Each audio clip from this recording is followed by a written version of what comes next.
You can fake strength. You can fake confidence. You can fake kindness, ambition, discipline for a while. But there are a few subtle, precise behaviors that betray the truth. And Machiavelli knew exactly how to detect them, because in his world surrounded by liars, opportunists, and cowards, he couldn't afford to guess who was strong and who was simply loud. He had to know, and he learned quickly.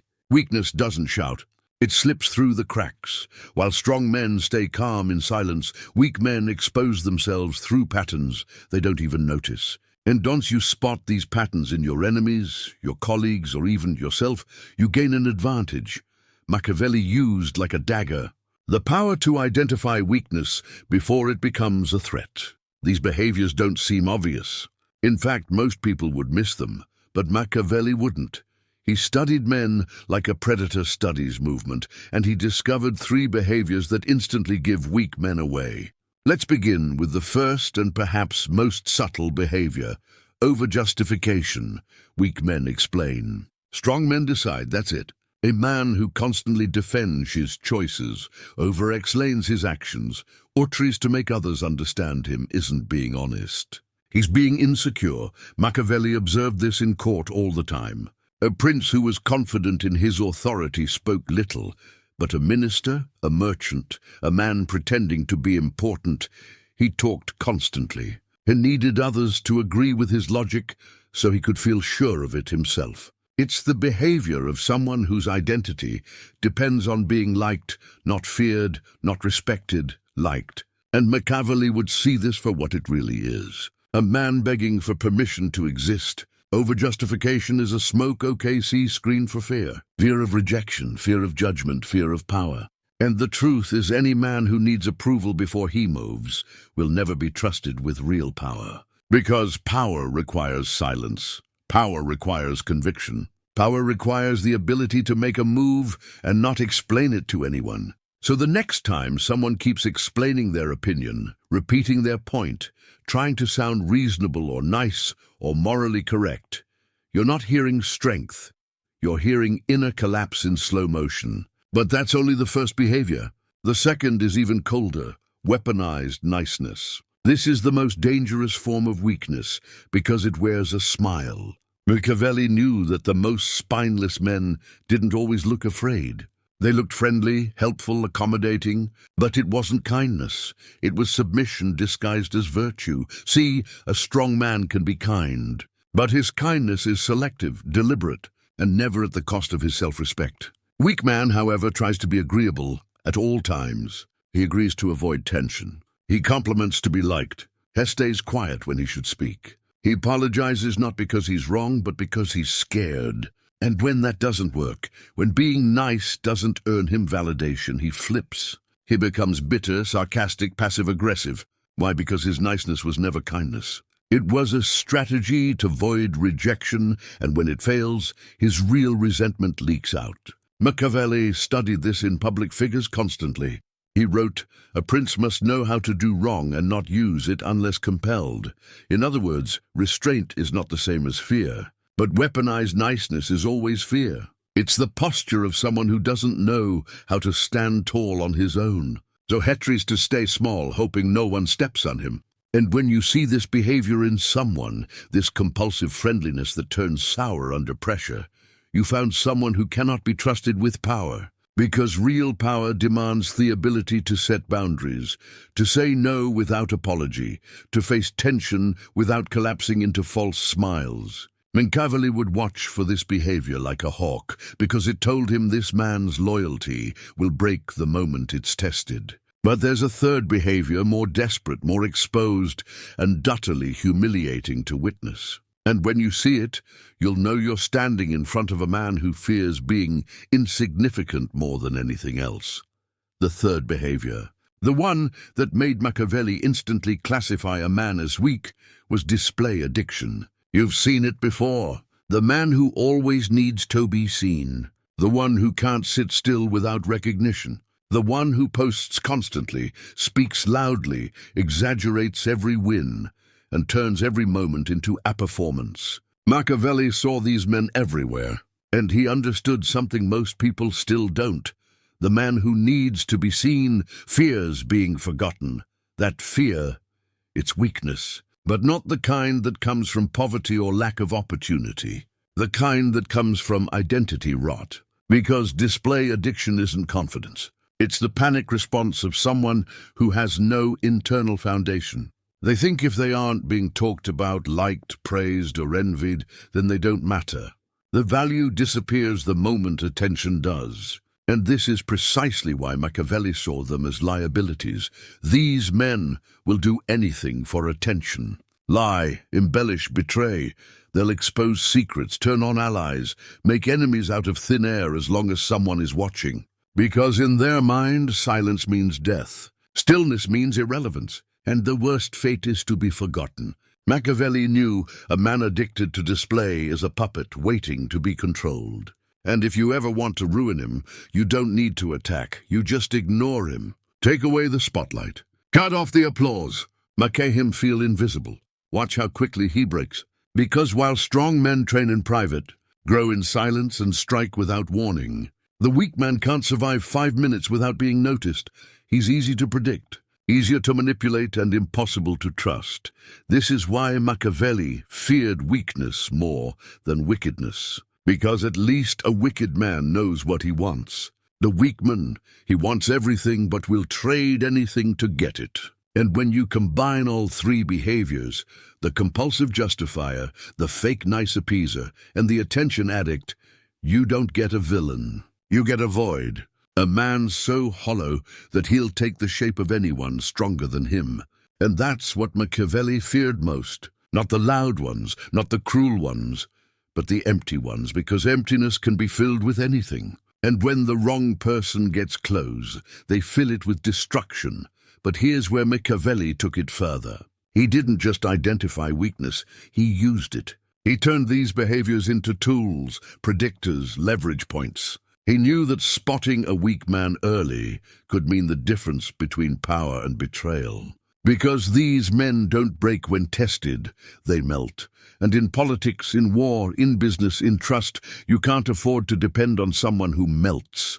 So, how do you protect yourself? How do you act like Machiavelli? You watch. You stop judging people by their smiles or words or titles.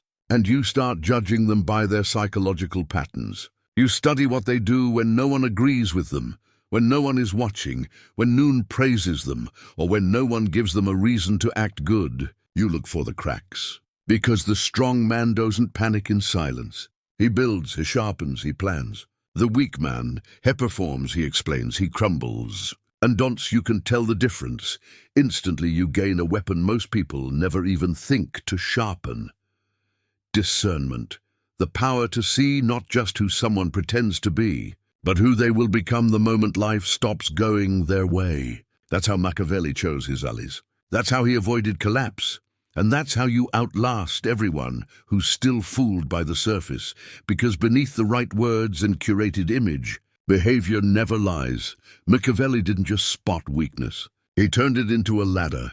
While other men reacted to weakness with frustration or disgust, Machiavelli reacted with strategy, because once you know someone's emotional fault line, once you know how they think, how they panic, how they seek approval, you don't need to argue with them. You don't need to fight them, you just guide them, like a rope pulling a puppet from behind the curtain.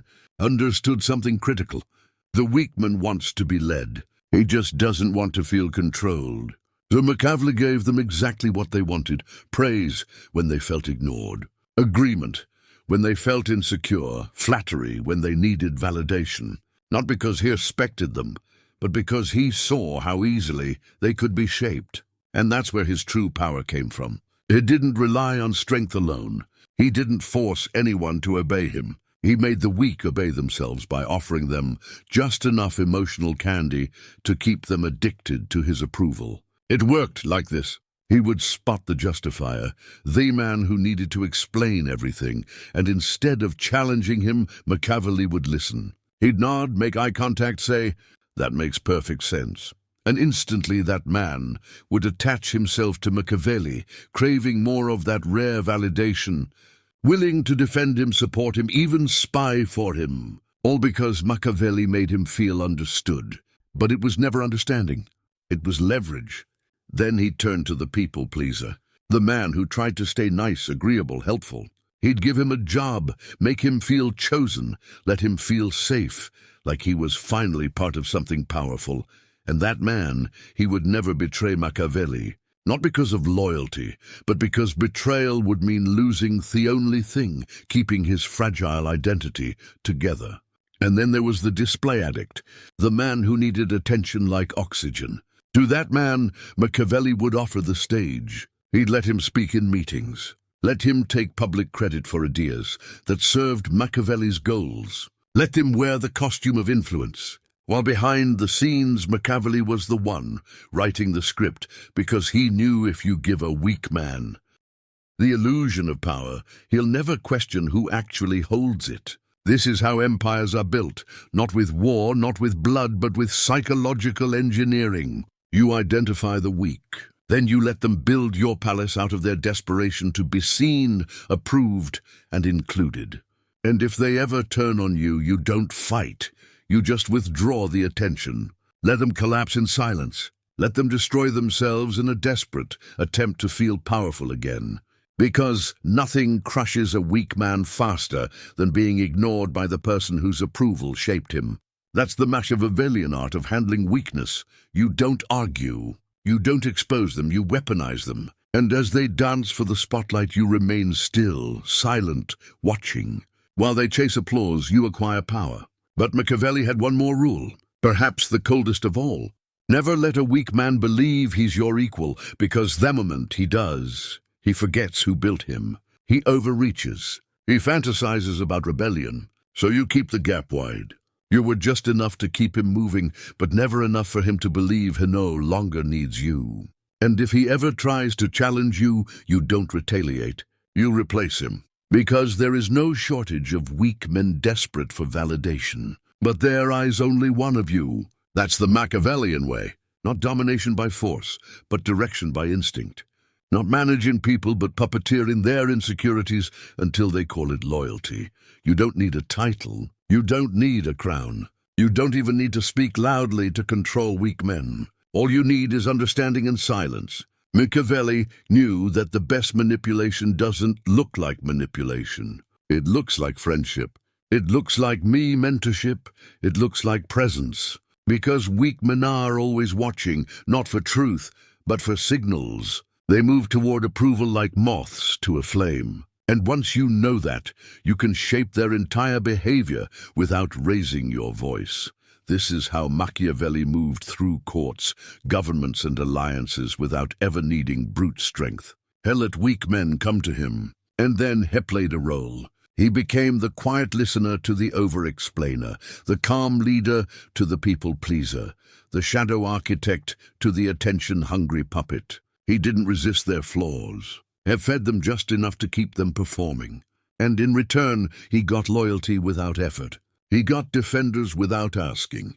He got obedience without commands. This is what you must understand if you want real Machiavellian power. The best form of control is the kind they never see coming. It's when they think the decisions are theirs, when they believe they chose to follow, when they feel proud of serving you, not because you demanded it, but because you never had to. Let's break it down further. First, speak less than they expect. The weaker the man, the more he needs verbal affirmation. So you offer silence, strategic silence. You let them overexpose themselves. You let them talk themselves into guilt, loyalty, admiration. And when you do speak, make your words feel earned. That single compliment, that small nod of approval, that rare piece of advice, it becomes gold in their mind. They chase it, they talk about it. Now they're not just working with you. They're working for something inside them, something you created. Second, be the calm in their storm. Weak men live in emotional reactivity. They panic when plans shift. They overcorrect when criticized. They spiral when ignored. So you do none of those things. You stay composed. You move with quiet intention. You become the opposite of their inner chaos. This contrast makes them see you as powerful without you ever claiming it. They begin to believe he must know something I don't. He's in control. I should follow his lead. They project stability onto you because their own identity is crumbling. And once they do that, your influence becomes invisible and total. Third, reward with unpredictability. This is the Machiavellian twist most people miss. You don't reward consistently. You don't become a predictable source of praise or support. You become mysterious. Some days you acknowledge them. Some days you vanish. Some days you nod. Some days you don't even look their way. Why? Because uncertainty creates addiction. They never know when your approval will arrive. So they keep performing, they keep guessing. They keep talking about you. You become not just a leader in their mind. You become an obsession. And this is where true psychological power begins. Because when they start needing your presence, your guidance, your recognition, they start fearing your disapproval. You don't have to punish them. Your absence is punishment enough. You don't have to correct them. Your silence becomes a mirror. They can't escape. And now they belong to you, not through fear, not through threats, but through a deeper, subtler bond, dependency. This is the art of identifying weak men and turning them into tools of your rise. And the beauty of it is this: they'll never know. They'll call it admiration. They'll call it respect. They'll believe they chose this path. But you'll know the truth. You saw the cracks. You read the behavior. And while they tried to survive in noise, you rose in silence. Just like Machiavelli, there's one thing Machiavelli feared more than being overthrown by enemies, being betrayed by weakness within himself. He understood something most people still run from. Weakness is not just something you spot in others. It's something you must hunt within yourself every single day, because it doesn't arrive in obvious forms. It sneaks in through over-explaining, through the need to be liked, through the craving for applause, through the silence you should have filled but didn't, through the apology you gave, not because you were wrong but because you were afraid. Machiavelli believed that self-mastery was a war, a daily war, and if you lost even one battle, the world would spot the crack before you did. So he developed a system, a way to detect weakness the moment it whispered in his own mind. Here's how he did it. First, he watched how he explained himself. When you're strong, you make decisions. When you're weak, you explain them. Machiavelli trained himself to notice when he started talking too much, when he repeated a point, when he adjusted his message based on the room. Each time he asked himself, is this conviction or a player for acceptance? And if it was the second, he stopped because he knew. A man who begs for validation forfeits authority. Second, he tested how often he said yes. People think yes is positive, but Machiavelli saw it as dangerous. A weak yes can ruin a kingdom. Agreeing to avoid conflict, agreeing to gain favor, agreeing without boundaries. He learned to pause before every agreement and ask, would I say yes if I didn't fear losing their approval? If the answer was no, he declined. No apology, no excuse. Because the moment your word loses weight, you lose power even in your own eyes. Third, he measured how silence felt. Weak men hate silence. They rush to fill it. They joke. They compliment. They explain because silence reveals the truth. But Machiavelli made silence his weapon. He practiced it in rooms full of noise. He measured his comfort inside it. And when it felt tense, he leaned into it. Why? Because silence, when mastered, becomes presence, and presence, when mastered, becomes intimidation without intention. Fourth, he resisted unnecessary exposure. The weak man always wants to be seen. The strong man, he chooses when. Machiavelli practiced invisibility. He watched others chase the spotlight. He stayed in the shadows until every piece was in position. And then, when he finally moved, it wasn't seen as progress. It was seen as arrival. He didn't build anticipation through announcements. He built it through absence. So when he spoke, when he acted, when he made his presence known, people stopped moving. That was no accident. It was trained, refined, engineered. He removed every trace of weak behavior in himself before the world ever had the chance to use it against him. Because Machiavelli didn't just play offense. He closed the doors that others could use to break him later. And that's what most people fail to do. They try to look powerful, but they never ask themselves, do I chase praise? Do I fear rejection? Do I speak to be heard or to be agreed with? Do I need people to like me before I led them? Do I explain when silence would have been stronger? These questions don't just reveal weakness, they reveal your limits. And once you spot them, you have two options. Feed them and stay where you are. Kill them and become something the world cannot ignore.